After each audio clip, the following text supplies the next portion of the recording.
چه؟ نه اصلا دست تو آورد درسی نه در روز باز باشه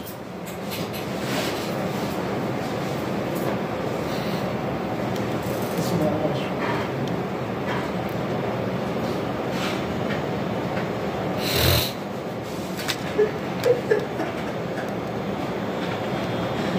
یه جدا مواصل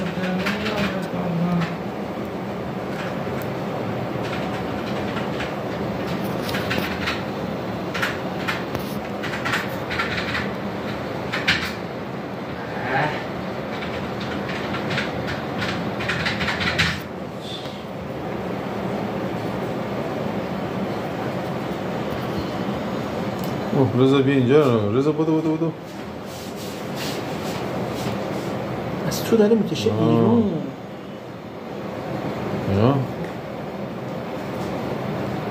دارم تیم میکشه بیرون اینا رو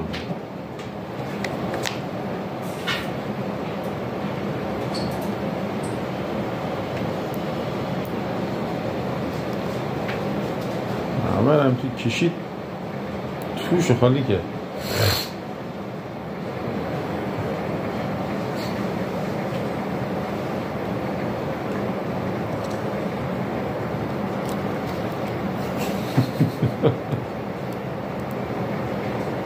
سر رو تلویزیون فیلم میگه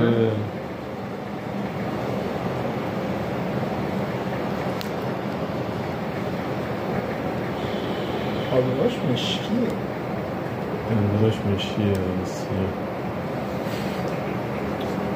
اصلا یعنی تو ابعادش مثلا شاید داره چندین کیلو فشار وارد شاید حتی یه تن ابعاد در اساس اونه اگه مثلا من فکر قدرت داشته باشه شاید میتونم یه فلز رو اصلا قیچی میکنه دیگه اون قشنگ داره قیچی میکنه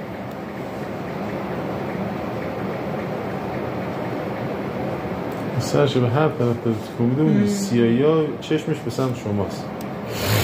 آره از هر طرف نگاه کنی سیایی سمت شما و داره کلا نگاهمون میکنه تحرکات ما رو داره میبینه میگو کلا سه بعدی میبینه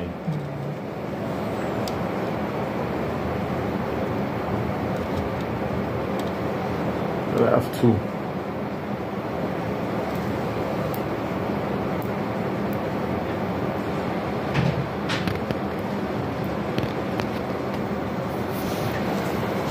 فیلمشو میتونیم بفروشیم بردم خونه نشون از خود رو این پخشش خیلی